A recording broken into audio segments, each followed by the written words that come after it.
Buenos días a todos. Que la paz de Dios siempre nos acompañe y que en principio hoy podamos aplicarla a nuestras vidas. Qué alegría ver a Andrés por aquí, a Paola. Hace unos cuantos años no los veía. Y de verdad que encontrarlos aquí y saber que este mundo es muy pequeño, ¿verdad? A veces viajamos de un continente a otro y nos encontramos. Y ahí es donde puedo lograr y comprender pequeñas pautas de lo que Dios también quiere en la eternidad con nosotros.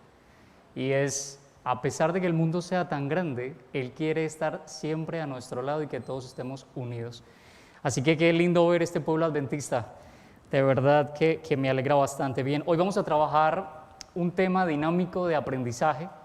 Siempre he dicho que los sermones tienen que trascender al aprendizaje real, a un aprendizaje tangible, que lo podamos volver una práctica en nuestra vida y que lo podamos entender un poco.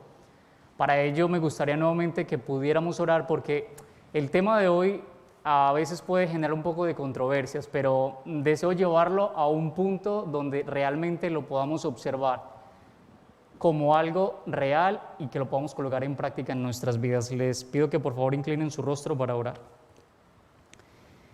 Querido Dios y Padre, sabes que el conocimiento únicamente viene del cielo, el conocimiento que da poder, el conocimiento de la verdad. Somos, Señor, personas que tal vez por nuestro orgullo y nuestro egocentrismo humano no permitimos que el Espíritu Santo obre en nosotros. Limpia nuestro carácter y ayúdanos a entender realmente qué es la ley. Todo lo pedimos en Jesús. Amén.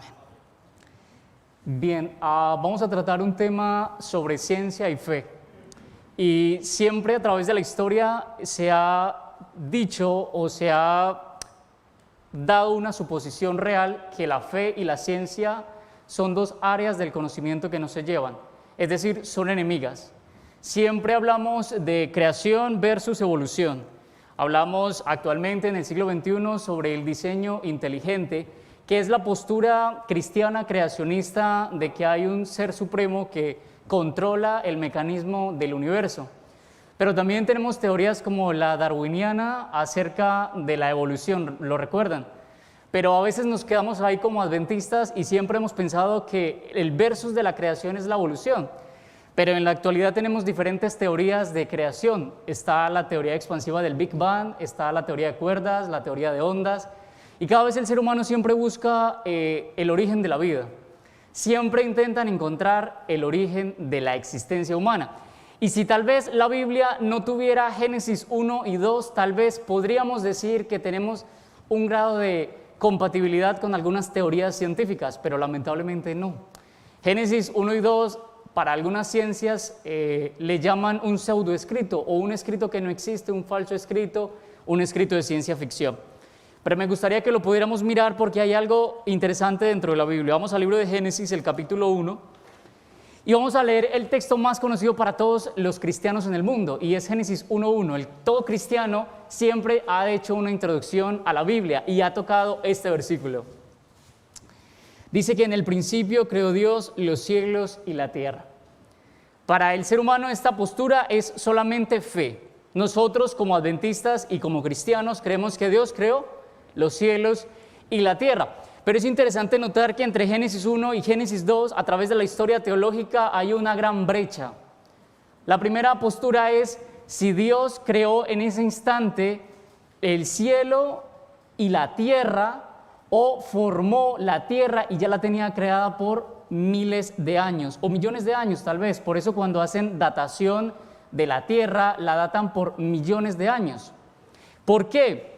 Porque no sabemos a ciencia cierta, ni tampoco la pluma inspirada nos explica directamente que la tierra o fue creada desde mucho tiempo antes y Dios decidió formarla en los 7 días, o en ese preciso instante la creó. Para algunos será un poco extraño, pero esto hace parte de la investigación teológica y hay cientos de autores adventistas y no adventistas que por muchos años han intentado explicar Génesis 1 y Génesis 2, llamado la brecha pasiva y la brecha activa. Significa que es importante el tema de la creación, pero lo vamos a hablar en un tema más sencillo. Si nosotros podemos ver, vamos a ver, perfecto, si nosotros podemos observar el tema de creación, siempre nos lo posturan y siempre nos expresan acerca del libro de Génesis. Vamos a hacer un récord o un recuento de lo que fue la creación. Dios, ¿qué creó en el primer día? ¿Lo recuerdan? Las tinieblas y la luz. Esa separación únicamente. Algunos se han preguntado, entonces, si el sol fue creado el cuarto día, ¿de dónde provenía la luz del primer día? Y también ha sido una postura teológica a través de la historia que ha intentado dar esta explicación a este paradigma. Pero no vamos a entrar en estos detalles porque yo los voy a llevar a otro punto importante. Recuerden, en la oración habíamos mencionado que lo que necesitamos hoy es que Dios nos explique cómo funciona la ley. Porque siempre es un tema cliché, tabú. Si yo te digo sábado, adventista, amor, ley, lo hemos escuchado tantas veces que nuestro cerebro interesantemente ha logrado encontrar lo que se llama neuroplasticidad. Y a veces formamos esas palabras que se quedan en nuestro subconsciente y cuando las escuchamos nos causan diferentes sensaciones. Sueño, hambre, amor, ira, rencor, entre otras expresiones. Así funciona el tema de las palabras. Y nosotros observamos que en el segundo día Dios hizo los cielos, separa las aguas de las aguas y a esa expansión la llama firmamento.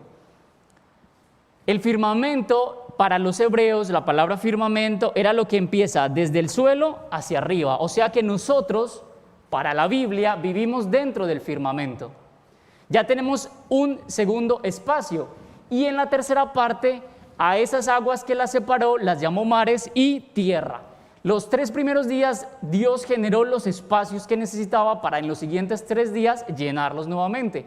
Si ustedes ven, el primer día y el cuarto día tienen un grado de compatibilidad. El sol y la luna fueron creados el cuarto día para llenar ese primer espacio. Si vemos en el segundo espacio, Dios crea las aves y también los animales acuáticos.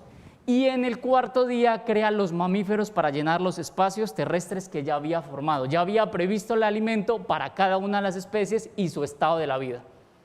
Y en el séptimo día, Dios crea el sábado. Interesantemente, hay un orden, ¿lo notan? Un orden cronológico de creación. A esto se llama ley. Voy a decir algo y creo que no lo malinterpreten. Si alguien no lo entiende, por favor lo puede preguntar. Estamos en un ambiente de aprendizaje. El que está aquí parado no posee toda la información, es apto de cometer errores. Así que si a veces pensamos que el sermón debe ser algo de escucho y no aprendo, o si no estoy de acuerdo no puedo contraponer mi idea, no puedo oponer la idea porque creo que el que está arriba, porque estamos aún viviendo lamentablemente parámetros del siglo XIV y XV donde el maestro está por encima de los alumnos y no pueden opinar.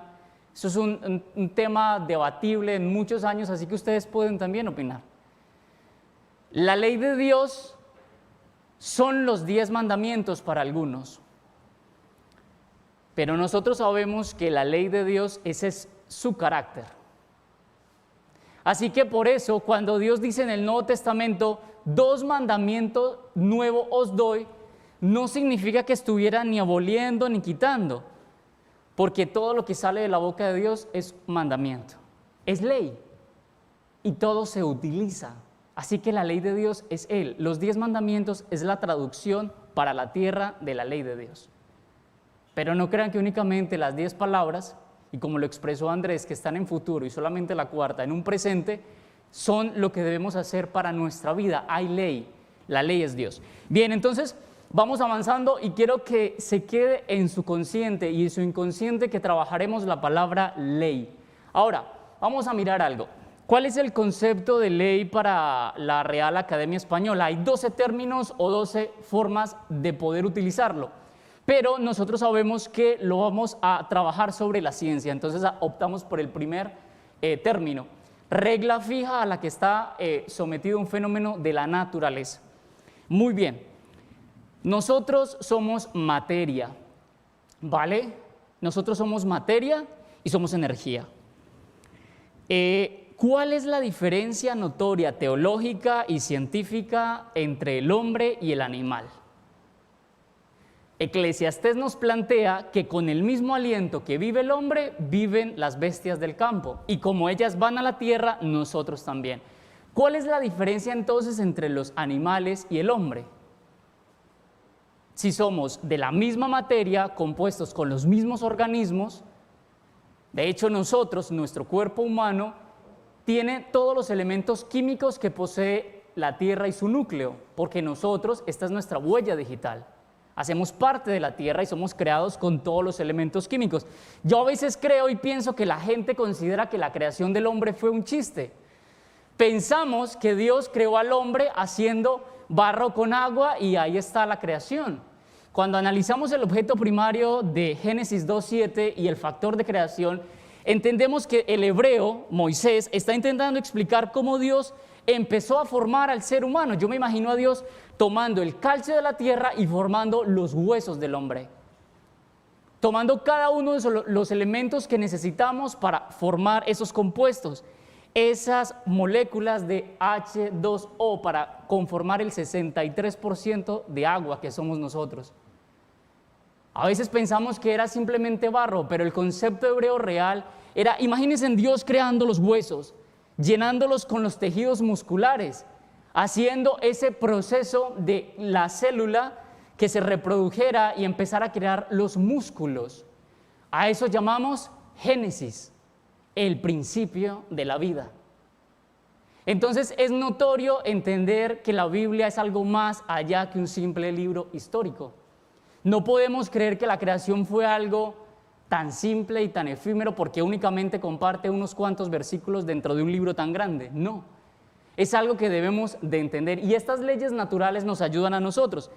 Nosotros estamos en la actualidad girando a 1700 kilómetros por hora sobre nuestro propio eje. En este momento no lo notamos porque tenemos algo que Dios ha llamado ley, pero esto es una constante. ¿Te imaginas? En este momento estamos a 1700 kilómetros por hora. ¿Quién ha llegado a un carro a más de 200 kilómetros por hora? No legal, infringiendo la ley, pero que lo ha vivido. La cantidad de velocidad que infringe este vehículo sobre nosotros hace que tengamos temor y tengamos miedo, pero en la actualidad no lo sentimos. A este proceso natural lo llamamos rotación. Pero para esta rotación tenemos un cinturón de seguridad. Si ustedes ven, cuando quitamos el aire, podríamos lanzar una naranja y una pluma y caerían a la misma velocidad de 9,8 metros sobre segundos al cuadrado. ¿Qué significa eso? Que nosotros por segundo caemos 10 metros. Cada segundo son 10 metros de caída. Sin aire, caeríamos a la misma velocidad, sin importar el peso, la densidad o el tamaño. Es lo que pasaría en la Luna cuando lanzáramos dos objetos. Es interesante notarlo. Y a esto lo llamamos nosotros gravedad. Este es el cinturón de seguridad que tenemos al viajar a 1700 kilómetros por hora.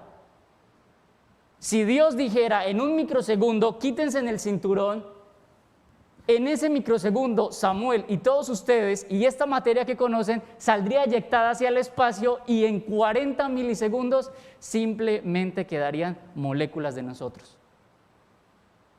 Significa que las leyes sirven para el sostenimiento de la vida. Si Dios las creó, no es para un juego ni para perjudicar al ser humano. Es para hacerle entender ese concepto y cambio de su propia naturaleza pecaminosa. Y nosotros estamos bajo la ley del pecado. Por eso vamos a observar algo. Vamos a mirar esta parte y esto es una introducción a lo que vamos a tratar dentro de la Biblia, porque a veces, como les decía anterior, no pensamos y no creemos lo que hay dentro de la Biblia, que sí se puede tratar a través de la ciencia. Hay 4 fuerzas del universo. Está el electromagnetismo. ¿Quién le ha pasado que va con un amigo caminando y medio te toca y sientes que entra corriente? Todos, ¿verdad? Y entonces, ¿qué le decimos? Tienes muchas fuerzas negativas o positivas. Nosotros somos estados de la materia y a eso se le llama electromagnetismo. Producimos electricidad estática, somos fuerzas en movimiento. Entonces nos tocamos. También tenemos 2, la fuerza nuclear débil y la fuerte, la que está dentro de los átomos. Es la que gobierna nuestra vida. Si yo tomara mi mano y empezara a desfragmentar y quitara la piel y quitara los huesos y quitara los músculos y buscara un átomo dentro de mi propio sistema y rompiera el núcleo, como lo hicieron hace más o menos 60 años en Rusia, buscando la partícula de Dios, y llamada también la partícula maldita, encontraríamos que es un haz de energía. A eso se le llamó el bosón de Higgs. Es interesante notar que Dios nos está diciendo que Él sopló sobre nosotros aliento de vida, energía. Entonces, ¿cuál es la diferencia entre el hombre y el animal? ¿Qué es lo que nos diferencia a nosotros de los animales? Nuestras herramientas cognitivas. El cerebro humano es lo que nos diferencia de los animales. Hay un sociólogo alemán que hizo un estudio y planeó el nacimiento de su hijo y el nacimiento de un chimpancé, ¿vale? Los llevó a casa y empezó a enseñarles a los dos a través de que crecían las mismas formas de vida de un ser humano. El chimpancé a los primeros meses se comportaba igual que el niño.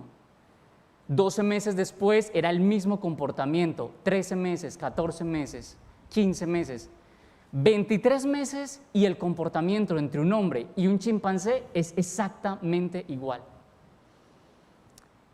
Pero sobre el mes 23 empezó a haber un factor de alteración en el chimpancé. Empezó a aparecer el lenguaje en el niño. Cuando apareció el lenguaje en el niño, el chimpancé se frustró e intentó asesinar al niño. Significa que a veces vemos en los animales comportamientos de los humanos. ¿Les ha pasado eso? Y pareciera que fueran parecidos a nosotros. ¿Por qué? Porque ellos también tienen partes de nuestro cerebro, pero el cerebro más complejo es el cerebro humano. Porque nosotros tenemos el cerebro reptiliano, que es el que hace parte de las serpientes y todos los reptiles. Y es interesante notar que no somos serpientes, pero ellas sí lo son, porque nosotros tenemos mejores mecanismos. ¿Cuál es la diferencia entre el ser humano y el animal? El lenguaje.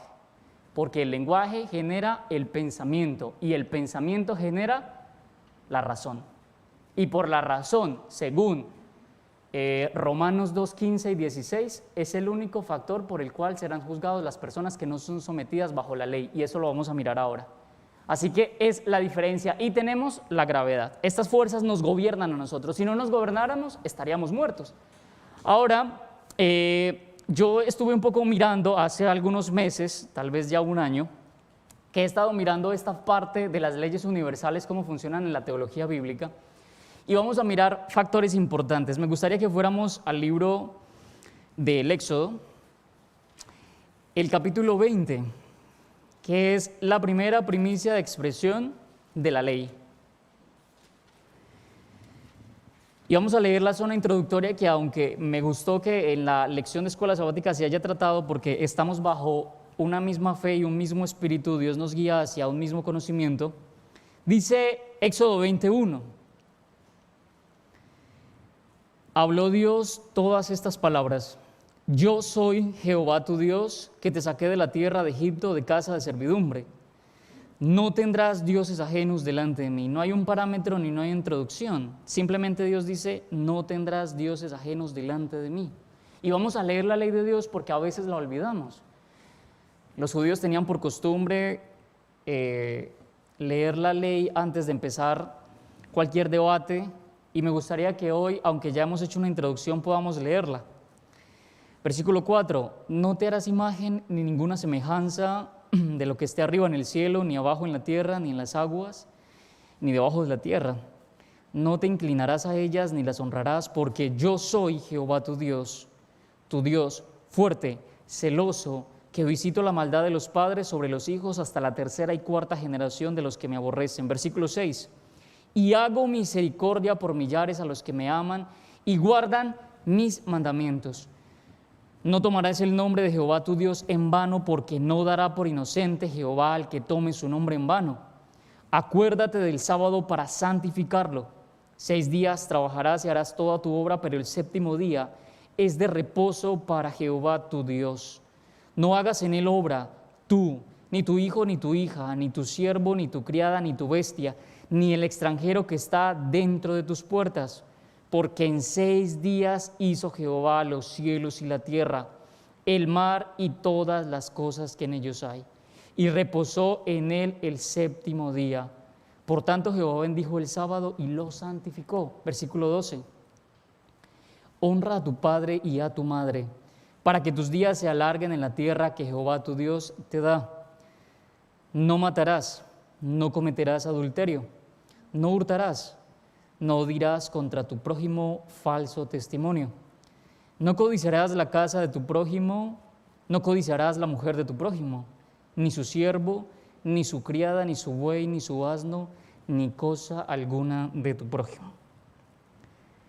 La ley de Dios evita que el ser humano cometa errores, ¿verdad? O lamentablemente hay personas que han cometido adulterio y se arrepienten toda su vida. Han caído en la fornicación, han asesinado y se arrepienten toda su vida. Porque la ley de Dios no es una prohibición. La ley de Dios es el sostenimiento continuo de la vida. La ley de Dios hace que vivamos eternamente. Vamos a trabajar algo que es la termodinámica y vamos a mirarlo cómo funciona en la Biblia y para nosotros en la actualidad. La termodinámica es una ley que busca medir el estado de la energía y la materia, entender el ser humano y entender el comportamiento de la materia. El primer principio, son 4 principios, es el principio 0, son 4 principios, pero empezamos por el 0, y hablamos de los estados del equilibrio absoluto. ¿Qué significa esto? Tenemos 3 cuerpos con un mismo vórtice, una misma raíz. Están compuestos de agua, A, B y C. Están sometidos en un total equilibrio. Regresa al caos, pero si los dejamos quietos nuevamente vuelven al equilibrio. Es el equilibrio absoluto, lo que dice que el universo y la Tierra actual están en un estado absoluto de equilibrio si se respetan sus leyes. Si usted quiere tener paz en su vida, respete la ley de Dios. Va a tener equilibrios aunque la tormenta y el caos azoten. Nuevamente, la tendencia física es regresar al equilibrio. ¿Qué pasó con la vida de Job? Tendencia de equilibrio, raíz de muerte, desesperación, muerte de sus hijos, su esposa casi lo maldice, por así decirlo, y nuevamente vuelve al estado del equilibrio. Aunque ahorita tenga una enfermedad usted o su familia o esté afrontando pérdidas reales, recuerden que las leyes son para todos. Tal vez creíamos que estábamos en un estado completo de tranquilidad y de la noche a la mañana todo cambió con absolutismo. Llamamos al COVID-19 ese estado de caos, tal vez. Pero Dios dice, no se preocupen, que todo nuevamente regresará al equilibrio, a la tranquilidad y a la paz. Y eso lo vamos a alcanzar en su eternidad por la salvación. Es únicamente cómo alcanzaremos ese estado del equilibrio. Entonces, yo lo voy a intentar hacer un poco más dinámico para que lo podamos entender, porque esto solamente es de compuestos matemáticos y algoritmos físicos y químicos para entenderlo, pero no lo necesitamos ahorita. Si nosotros vemos en el primer principio, es decir, siendo el segundo, encontramos lo que es la conservación de la energía. ¿Han escuchado este término que la energía o la materia no se destruye, sino que se transforma? Vamos al libro de Romanos.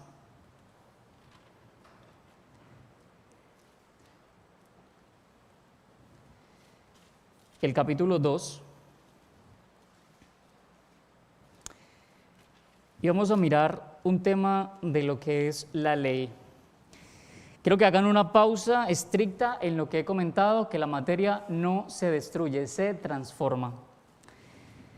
Vamos a hacer un alto y vamos a leer este texto para explicar algo que no quiero pasar por delante. Versículo 14 de Romanos 2. Cuando los gentiles, que no tienen la ley, hacen por naturaleza lo que es de la ley, estos, aunque no tengan la ley, son ley para sí mismos. La explicación simple: un gentil que no ha conocido la ley es ley para sí mismo porque genéticamente nosotros ya tenemos la ley de Dios. Dios utiliza las leyes físicas y naturales para gobernar al ser humano. Los 10 mandamientos es la traducción de esas leyes físicas al ser humano y su comportamiento. Cuando pensamos que una persona no ha conocido la ley y que se puede perder porque no conoce la ley o cómo va a ser juzgado, no se preocupe, él ya tiene la ley desde su nacimiento en su ADN, porque es ley para sí mismo.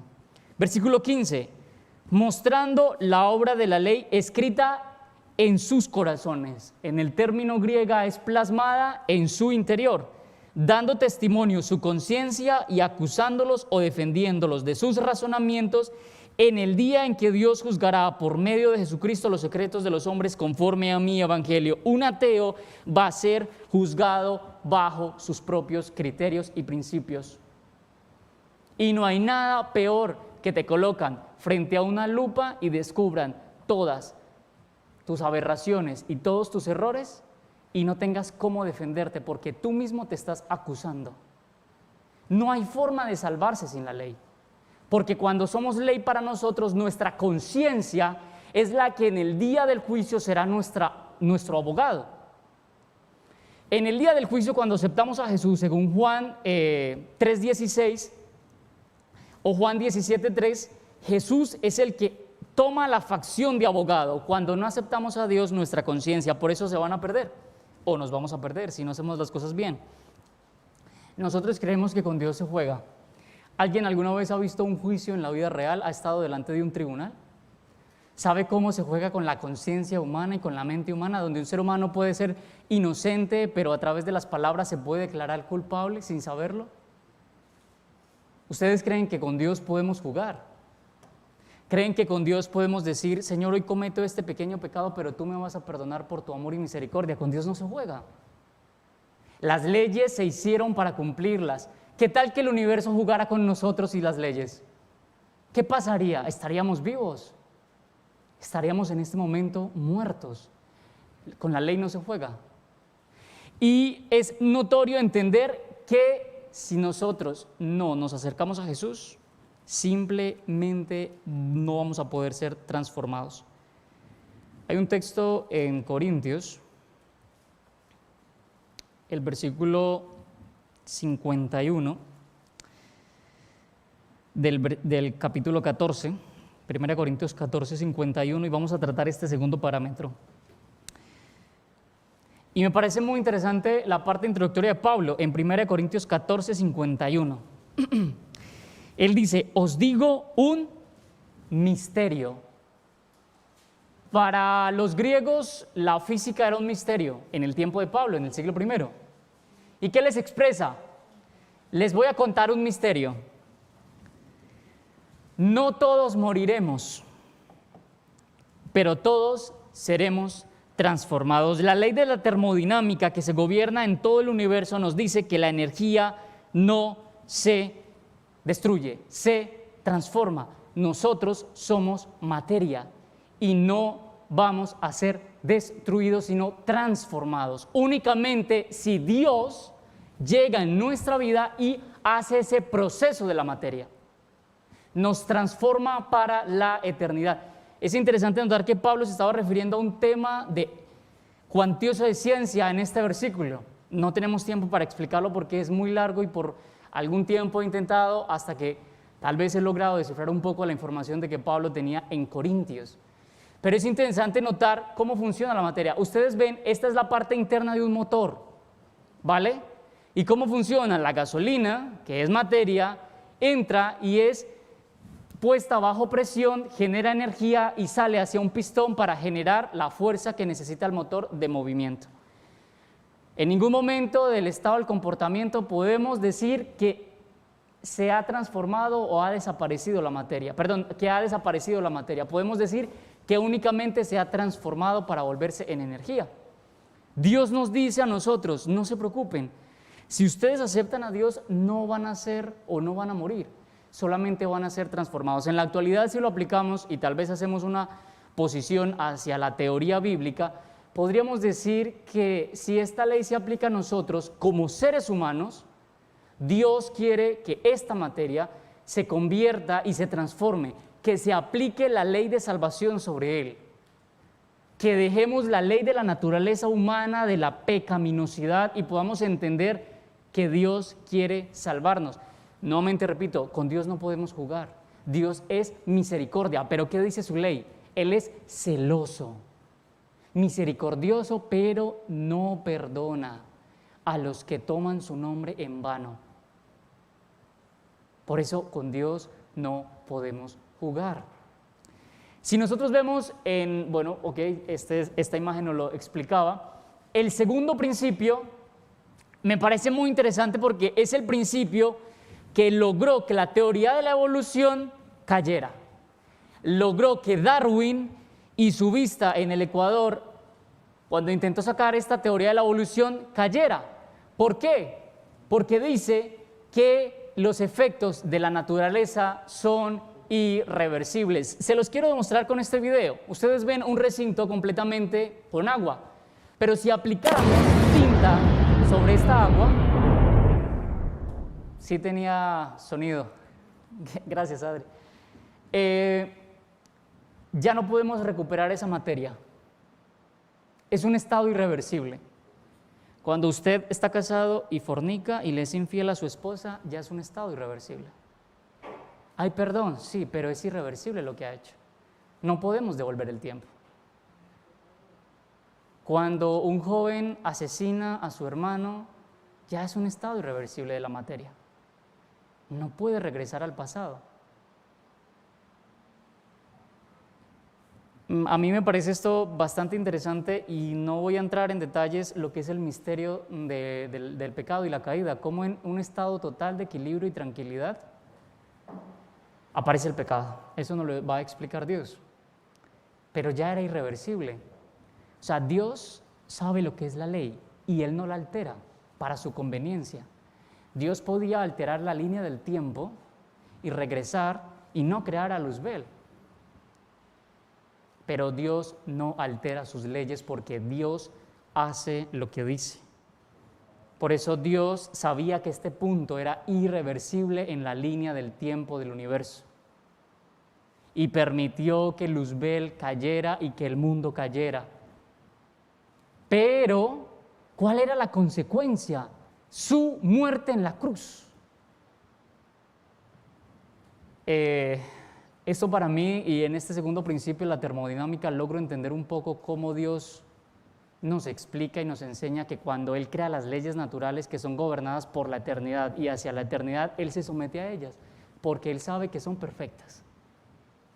Porque Dios, el que las ha creado, es perfecto. Así que yo les digo algo, aunque el estado irreversible de la materia es la muerte, hay una condición que nos puede a nosotros llevar hacia un mejor futuro, y es la salvación. Usted y yo estamos sometidos bajo una naturaleza pecaminosa. No me diga que a usted no le da sueño cuando lee la Biblia, no me mienta cuando usted cree o piensa que no tiene tentaciones o deseos carnales, sexuales, de dinero, de economía, ambiciones, egoísmo. No podemos mentir. Aquí no aparentamos por un traje o por una vestimenta un estado de santidad. No es la forma en la que hablamos. Es la condición en la que nos vemos delante de Dios. ¿Qué dice Mateo 6? Nos dice, cuando nosotros oremos, en ese cuarto, con la puerta cerrada, sin que tu mano derecha se dé cuenta de lo que hace tu izquierda, pídele al Padre que está en lo secreto y Él te va a recompensar ¿en dónde? En lo público. Nosotros pensamos que tal vez si acudimos a la iglesia vamos a encontrar un estado de santidad, pero no es así. El único camino hacia la santificación es Jesús. El único parámetro importante es la ley de Dios. Siga la ley y se salva. El tercer principio, que sería el cuarto o el último, es el estado absoluto. Se los voy a explicar de la siguiente manera. Ustedes ven qué es esto, ¿verdad? ¿Qué es? Un refrigerador. ¿Qué hacemos en el refrigerador? Almacenamos alimentos para que su vida útil tenga un estado de la preservación por más días o más tiempo. Si colocamos una manzana y la metemos en un refrigerador y la sometemos a temperaturas bajo cero, ella va a tener más tiempo de vida útil que si la dejáramos a temperatura ambiente. Ustedes lo han notado, ¿verdad? Si dejan un banano en la temperatura actual, donde Madrid estaba alcanzando más de los 40 grados Celsius, ¿en cuántos días ese banano podría alcanzar el estado de la descomposición? 3 días, 4 días, pero si lo dejamos en la nevera podría durar unos días más. ¿Qué dice el estado absoluto de la materia? Dice que si nosotros o cualquier materia es sometida al cero absoluto, que es menos 236 grados centígrados, podríamos llegar a tener una materia infinita. Pero no hay ninguna máquina que pueda comprobar esta teoría, ni tampoco un espacio real donde se pueda, a través del método científico, cotejar y decir es así. Pero muchos dicen que es real. Fue uno de los últimos parámetros que se entró en la teoría de la termodinámica. Y yo quiero decir lo siguiente. Dios desea que nosotros vivamos en ese cero absoluto, alcanzar la eternidad, ¿es verdad? Dios quiere que usted sea eterno porque usted ya había sido creado genéticamente para ser eterno. ¿Qué quiere decir esto? Si cualquier materia que es sometido a temperaturas bajo cero en estado vivo podría ser infinito, significa que hay en nosotros, en nuestras moléculas, un factor que dice que el ser humano fue creado, su cuerpo humano, para estar por la eternidad. El ser humano no fue creado para morir. Nosotros no fuimos creados para morir. Su cerebro no fue creado para morir. Su cerebro es la bóveda de información por la cual usted va a ser juzgado en el tiempo del fin, donde se almacenan cada uno de los recuerdos. Ahora, por eso Dios dice que lo cuidemos. Dios dice que cuidemos las avenidas del alma. Todas las avenidas del alma, vista, gustos, tacto, es lo que almacena la información cerebral. Yo creo que Dios viene muy pronto a la tierra. Estoy convencido, como lo estuvo Pedro, de que en su tiempo de vida Jesús iba a venir a la tierra, y yo aún lo estoy convencido. Han pasado 2000 años, es así. Se han preguntado por qué Dios no sabe el día ni la hora. Perdón, los ángeles del cielo no saben ni el día ni la hora, sino únicamente el Padre que está en lo alto, porque Él únicamente determina el momento de la llegada a la tierra sobre su criterio. No podemos datar ni hora, ni día, ni fecha, son leyes naturales. ¿Por qué las queremos alterar? Dios es ley sobre sí mismo y su palabra es tangible, es ley sobre sí misma. Y quiero culminar con una parte importante que hay dentro de la Biblia. Vamos al libro de Salmos, el capítulo 119, y vamos a pensar por qué este salmo es el más largo de toda la Biblia. Y porque es el libro con más, entre comillas, información sobre la ley. Lo tenemos, ¿verdad? Salmo 119, el libro más largo de toda el capítulo más largo de toda la Biblia. Ustedes ven que en la parte de arriba del primer versículo hay una letra que se dice Aleph, ¿verdad? Todos la tienen. Cuenten 8 textos y van a encontrar una segunda. ¿Cuál es? Bet. Y así serán 22 letras continuas. El Aleph es la primera letra del alefato hebreo. Esos 8 versículos que ustedes ven ahí, bienaventurados los íntegros de camino, los que andan en la ley de Jehová, bienaventurados los que guardan sus testimonios. Cada principio de versículo empieza con el Aleph. Continuado 8 textos más adelante, en el versículo 9, con la Bet, hace un cuestionamiento y una pregunta con la Bet. ¿Con qué limpiará el joven su camino? Con guardar su palabra. Es interesante notar el acróstico perfecto poético, en la actualidad más difícil de interpretar para los idiomas mundiales. Esto es datado bajo universidades que estudian el lenguaje y la literatura. Es prosa y poesía perfecta, encajada únicamente hacia la ley de Dios. El Salmo 119 utiliza las 22 letras de nuestro alefato hebreo para explicar únicamente la ley de Dios, porque en ella meditamos de día y de noche.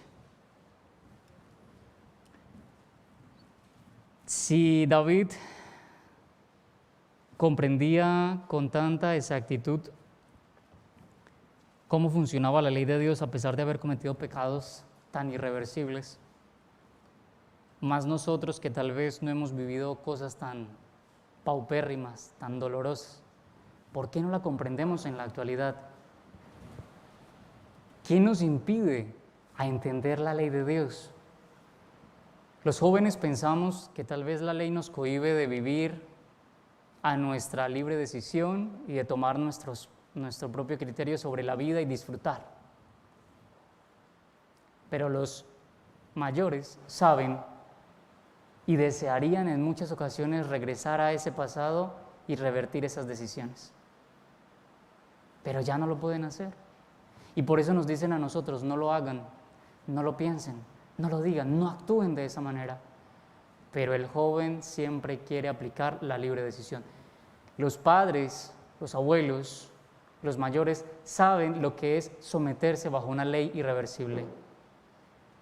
Y ahora la decisión está en nosotros, pero lamentablemente también los mayores en la actualidad siguen cometiendo los mismos errores de los jóvenes, porque es un estado natural de nuestra ley pecaminosa. La única manera de poder, como seres humanos, tener un cambio en nuestra vida es someternos a Dios. Y yo quiero contarles un testimonio para finalizar, un testimonio de colportaje. Y durante muchos años yo colporté en Colombia, que es mi país natal de origen, y después de haber terminado la universidad, aún también tengo algunas preguntas hacia Dios, pero terminé la universidad y aunque tenía un buen, entre comillas, puesto universitario y tenía una propuesta de trabajo interesante, yo decidí renunciar a ello para buscar un propósito más gentil hacia mi vida. Y viajé a otros lugares y logré comprender y entender que no es la decisión del ser humano lo que hace un cambio real a su vida, sino es la decisión que Dios toma sobre ti y tú adoptas esa decisión. Yo estaba en el año 2016 colportando en Pereira, yo creo que aquí hay algunos colombianos, ¿verdad? Y conocen un poco, hermano Jairo también, compatriotas. Bueno, me entienden un poco, pero vamos a ver que Pereira es simplemente una pequeña ciudad que está en avance comercial en Colombia. Y yo había tenido ya 3 campañas de colportaje, por no decir que 4, en diferentes lugares. Empecé a colportar y tuve diferentes momentos en los cuales sabía que Dios quería que yo siguiera en ese camino. Los que han podido colportar saben que es la mejor escuela de la vida, es la mejor forma para entender cómo funcionan los procesos divinos. Yo fui a colportar, pero era extraño porque a mí, nosotros tenemos dones y talentos. Y yo le había preguntado a Dios cuál podía ser alguno de mis dones. Y había encontrado que tal vez la persuasión, entre comillas, podría ser un don. Yo en Colombia estaba teniendo muy buenas ventas. Empecé a notar cómo funcionaba el tema de la programación neurolingüística y a estudiar esto para saber cómo venderle a los seres humanos algo que no quieren. Y tal vez encontré cómo encajar ese discurso en la mente de las personas que tenían necesidades o crear falsas necesidades para que pudieran comprar, porque estaba viendo el colportaje como un negocio económico. Empecé a colportar y recuerdo que en el primer día de campaña, donde yo no era el líder, solamente era un colportor, había vendido 26 libros ese día. Ese día había vendido 26 libros. Yo estaba sorprendido de mí, porque nunca en mi vida y en historias del colportaje había escuchado que colportores llegaran a tales cifras, o si llegaban era porque tenían que tener muchísimos años de experiencia, o en una charla de conferencia y venderlos. Pero no, yo ese día en el comercio simple había vendido 26 libros. 16 días después tenía 17 millones de pesos colombianos vendidos en libros en la calle. Compré una moto y yo me creía el super colportor, el implacable e imparable colportor. Mi ego bajó un poco cuando uno de mis compañeros también estaba cerca al rango de venta mío. Significaba que los dos, que éramos compañeros entre comillas, pero que nunca habíamos salido a colportar porque él tenía una zona del comercio y yo otra, íbamos casi iguales. Y ese día, el día 17, el siguiente día, el líder dijo: vamos a traer una colportora nueva y vamos a pedirle al mejor colportor del equipo que le enseñe a colportar.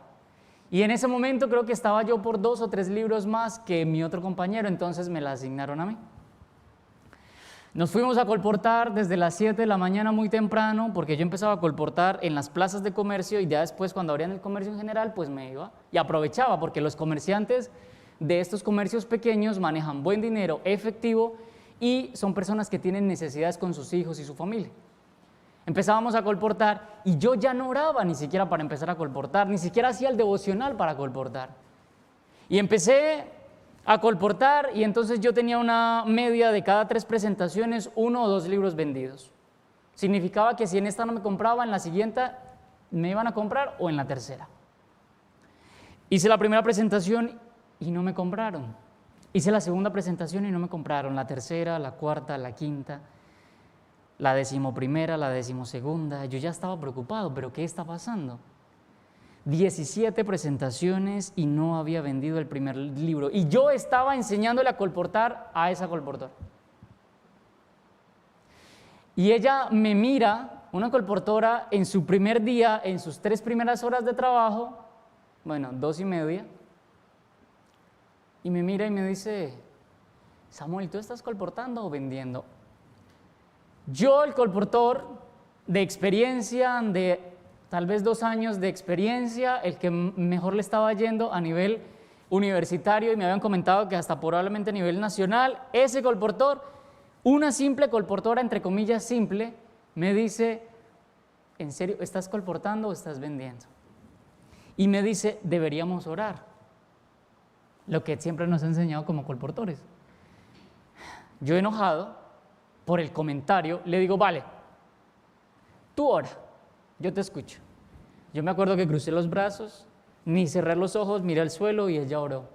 Y sus palabras me dieron en el corazón. Me dice, Señor, toca a Samuel, porque su corazón está siendo usado por Satanás. A ver, más duro me dio, pero no dije nada porque algo realmente me hizo recapacitar que estaba actuando mal. En ese momento le dije, Jessica, yo quiero también orar, y oré. Y en los siguientes 20 minutos pasó un milagro. Nosotros llevábamos 6 libros en la mochila de ella y como 5 o 6 en el mío. Yo siempre iba a casa porque era cerca, cogía más libros. Y en 20 minutos, en 3 presentaciones, habíamos vendido todos los libros. Las personas nos habían comprado colecciones. Así. Y la mayoría las habían pagado de contado. Pero quedaba un libro. Ese libro se llama Vivir para Triunfar. Es un libro para jóvenes, bueno, también para personas mayores que quieren tener nuevos negocios y tal, pero siempre es escrito para jóvenes. Y entonces Jessica me dice, yo tengo que ir a estar pendiente porque como estábamos en un centro comercial, los celadores nos sacaban. Entonces ella me miraba que no viniera el celador y yo sacaba los libros y los presentaba, y entonces a veces yo hacía lo contrario. Dice, vale, voy a entrar a este local, le dije yo. Me dice, yo intenté entrar, pero el señor como que no me hizo muy buena cara. Le dije, bueno, intentémoslo otra vez. Entré yo solo. Eran las 9:50 de la mañana más o menos. Si no estoy mal, era un día miércoles, estaba yo ahí. Y entonces estaba mostrándole, mirando el libro, y sale el señor y me dice, hola, ¿qué tal? ¿Qué necesitas? Y le digo yo, bueno, empiezo con la introducción del colportaje, lo que siempre nos has enseñado. Y entonces le digo, pues el hombre tenía más de 60 años y era un libro para jóvenes, pero le digo, con este nunca es tarde para ser joven. Así que empezamos y le vendí el libro y estaba yo ya llenando la factura y el hombre estaba muy contento, me estaba contando algunas cosas. Eran las 9:56 de la mañana y entonces yo en lo contento le dije, mire, como me cayó tan bien, yo le voy a regalar un libro. Claro, a todos le regalábamos un libro, era El conflicto de los siglos. Sin importar cuál fuera la compra que hicieran, un conflicto de los siglos siempre venía de obsequio. El hombre, ¿en serio me vas a regalar un libro? Y yo le digo, sí, te voy a regalar un libro. Y se quedó así serio mirándome y cambió su cara. Fue adentro del local y sacó un teléfono y me dijo, mira, yo te voy a hacer a ti 3 preguntas y quiero que me las respondas con franqueza. Yo dije, ¿ahora qué error cometí? Primera pregunta, ¿ese libro es escrito por una mujer? Y yo, bueno, no, sí. ¿Será que ya le pasaron y le mostraron el libro y se va a enojar porque no le gustó el libro? Pensé yo. Segunda pregunta. Ese libro trata sobre lo que pasó en el año de 1844 y la justificación por la fe. Sí. Y tercera pregunta, me dice, ¿ese libro es escrito por Elena G. White? Sí. Eran las 10 de la mañana y el hombre comenzó a llorar. Y me dice, mira, esta mañana recibí un mensaje de un amigo que hoy, a las 10 de la mañana, un joven traería un libro con estas 3 características y ahí encontraría la verdad. Eran las 10 de la mañana. El tiempo de Dios era perfecto. Yo hablé con el hombre que envió el mensaje y me dijo que por más de 20 años había pertenecido a una iglesia que no voy a mencionar por respeto, y él sentía que no era la iglesia verdadera. Decidió orar por 12 horas esa noche anterior y retó a Dios y le dijo, si no me muestras la verdad, dejo de creer en ti. 12 horas orando, 6 de la mañana se levanta, abre el refrigerador, toma un vaso de agua y al regresar a su cuarto dice que ve un hombre como la presencia de un ángel.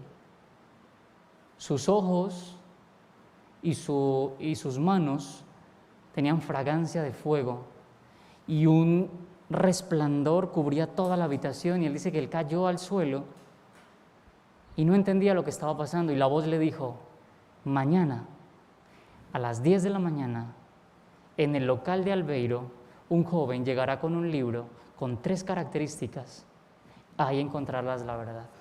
A mí me había mandado directamente Dios. 60 personas se convirtieron. 60 personas que habían tenido sueños, visiones. Algunos habían dicho que tal vez habían podido hablar con su propio ángel o ángeles. Y me dijo algo que me impactó. Me dijo, Samuel, estamos ya en las profecías de Joel 2:28 y Hechos 2, cuando al final de los tiempos los niños y los ancianos tendrán visiones y sueños. Me dijo, mira, los adventistas están en un círculo de confort, porque ellos ya creen tener la verdad. Y los ángeles están haciendo el trabajo que se les fue encomendado al pueblo de Dios. Desde ese momento hasta la actualidad, siempre me he planteado, ¿cuál es el propósito de Dios en esta tierra? Tal vez tenemos o buscamos trabajos terrenales. Tal vez buscamos sueños terrenales. Y está bien, si Dios los aprueba. Pero el único factor para entender es que la ley de Dios es la que nos va a llevar a la salvación. No permitamos, por favor, que el círculo de confort haga que olvidemos lo que Dios nos encomendó. Dios dejó una ley en Mateo 28. Teníamos que ir y predicar el evangelio, ¿a dónde? A todo el mundo. Es una ley, está en imperativo. Es un factor determinante que dice, tienen que hacerlo. No hay forma de reclamarle a Dios. Hermanos, estamos viviendo en el final de los tiempos, en tiempos extra. Ahora, ¿qué vamos a hacer nosotros para que cuando Jesús nos mire a los ojos, no nos diga, apartaos de mí, hacedores de maldad, que no os conozco? Sino que nos mire y nos diga, Samuel, eres tú, ven, un abrazo, bienvenido. Yo no me quiero perder el reino de los cielos, y para poder salvarme tengo que cumplir la ley de Dios, y la ley de Dios es conocer a su Hijo. Juan 17:3, y culmino con ello, y esta es la vida eterna, que te conozcan a ti, el único Dios verdadero. Les invito a que se coloquen de rodillas y vamos a orar.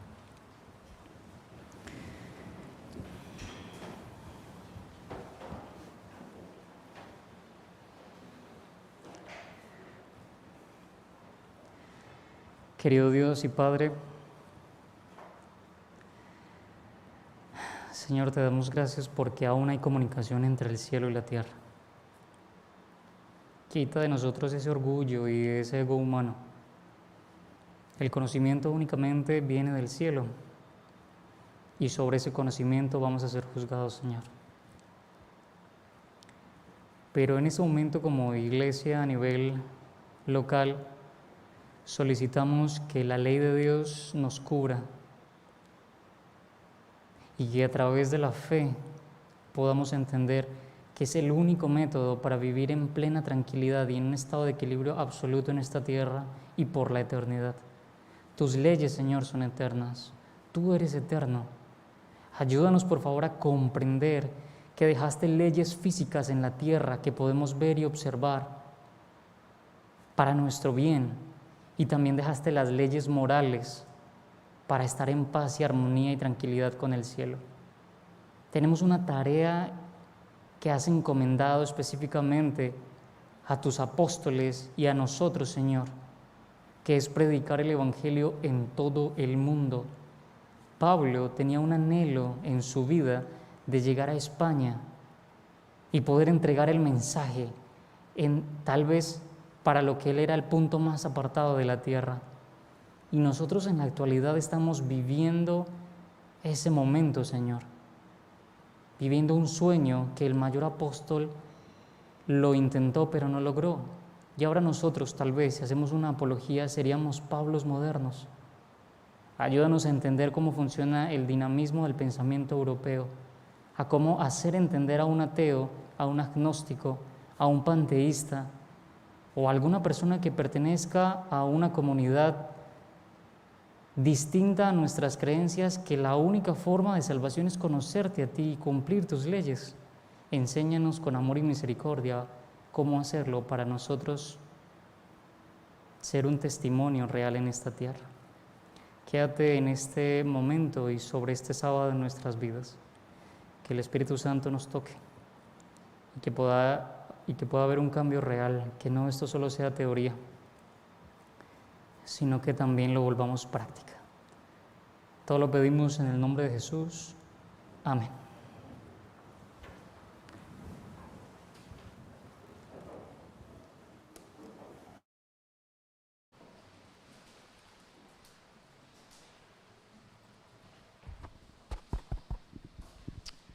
Vamos a colocarnos en pie y vamos a darle fin al culto divino esta mañana, no sin antes agradecerle a Dios por el mensaje que nos ha enviado esta mañana.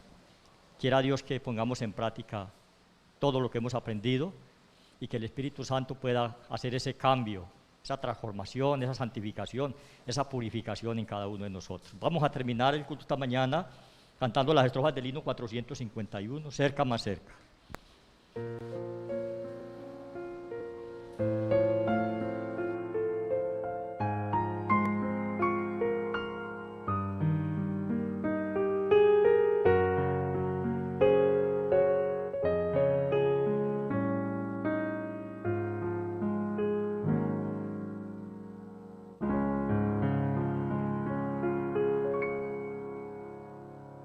Cerca más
Oremos.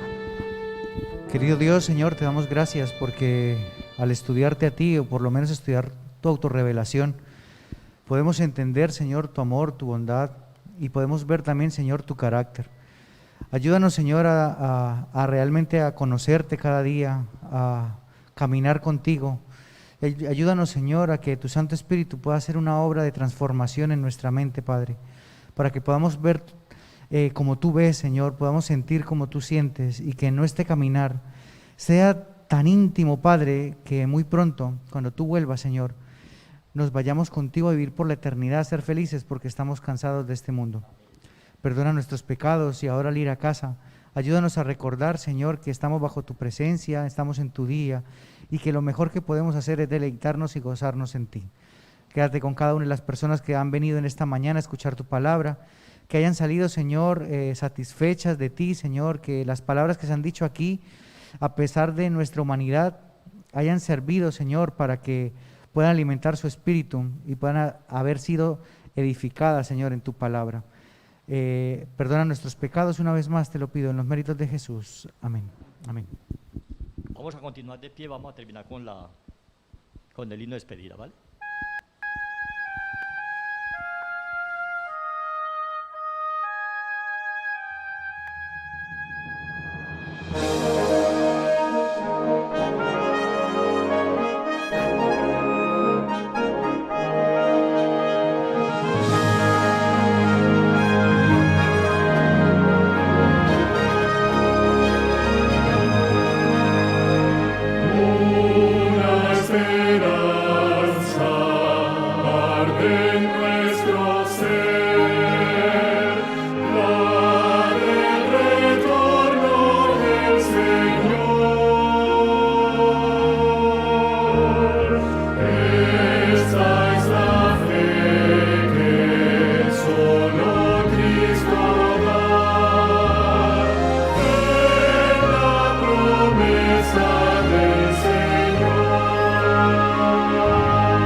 Que el Dios del cielo haga resplandecer en ustedes su Santo Espíritu. Vamos a colocarnos en nuestros lugares y vamos a esperar que las diaconisas den el orden de salida. Que Dios me les bendiga mucho.